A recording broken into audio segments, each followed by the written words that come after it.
Yes, hello mga ka-sweetheart. Ngayon naman, gagawin ko, tuturuan ko kayong gumawa ng napakasarap na sinigang sa miso. Ayan, tama po ang narinig nyo. Magsisigang ako ng bangus sa miso. Napakasarap po ng sinigang na miso talaga. Kaya samahan nyo ako. Let's go! At ito na nga po ang reyna ng kusina. Nakahanda na sa pagluluto. Ayan po mga ka-sweetheart. So first, ito po yung mga ingredient ng sinigang sa miso. Ayan po, meron na po akong bangus. Grabing mahal ng isda. At meron na din po akong miso, tomato, onion, siling haba at garlic. And then meron na rin po akong isang bangus.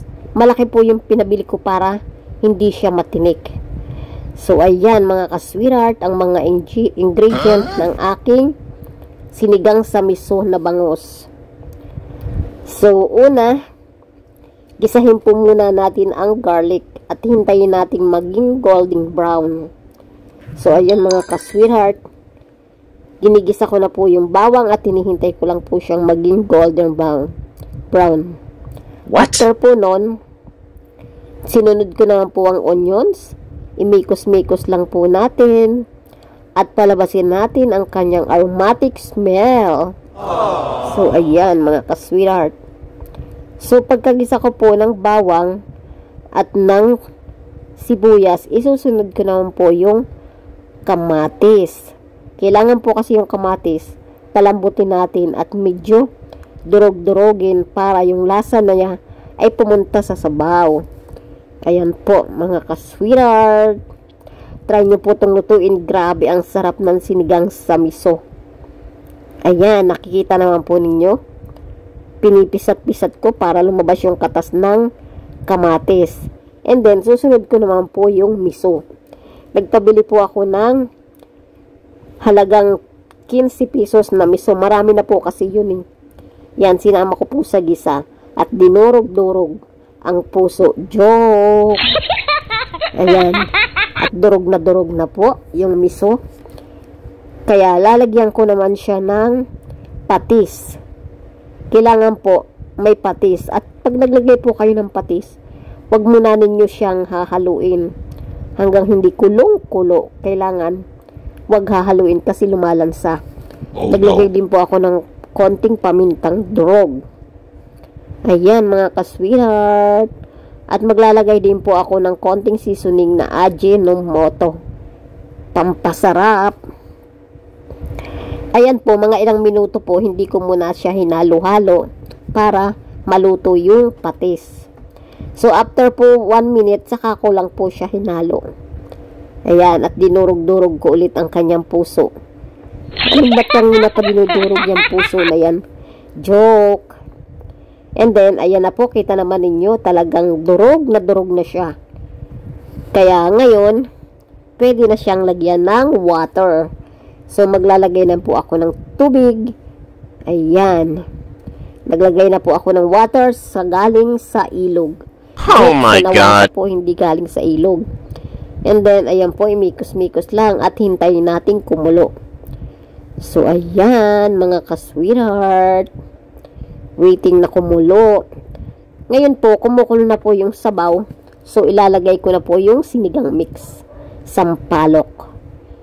Ayan, yung isang sachet po para masarap yung medyo kinikilig ka sa asim ng sinigang.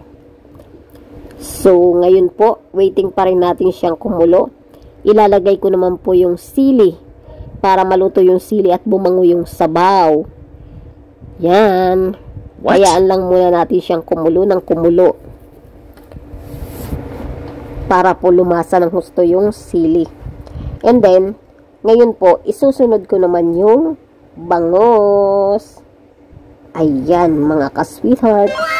Nilagay ko na po yung bangus at pakukuluan ko po siya ng mga 5 minutes. Ayan po, mga ka-sweetheart. Try nyo pong magluto ng sinigang sa miso. Grabe, ang sarap. Talaga mapapahigop kayo ng marami. At ayan na nga po, malapit na siyang maluto. Kuluan na.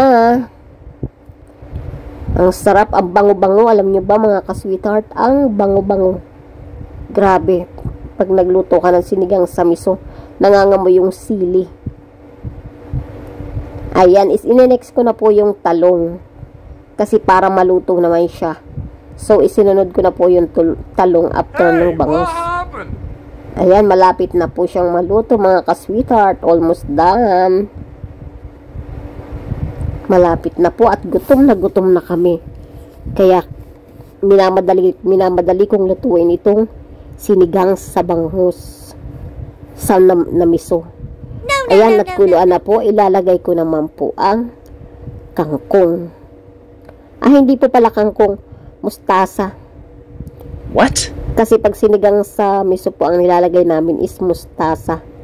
Napakasarap po pag mustasa yung inilagay sa miso. So, kayo po mga ka-sweetheart, ano pong sabaw nyo ngayon? Tara po, magluto po tayo.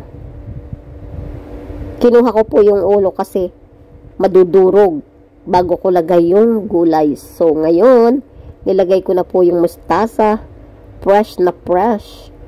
From the backyard. Ayan, nilagay ko na po. Pero pagka naglagay po kayo ng mustasa, wag yung sobrang overcook kasi pumapait. So, kailangan malutong yung half cook lang. Ayan, kain na po tayo. Yummy. Siya nga po pala, sa nakapanood po ng video ko, baka naman pwedeng paki-like, paki-share, and paki-subscribe na rin po. Thank you for watching at pakilagay din po kung taga saan kayo. At least alam ko kung saan nakarating ang aking video. Thank you po ng marami. Ayan, eat na po tayo. Thank you for watching.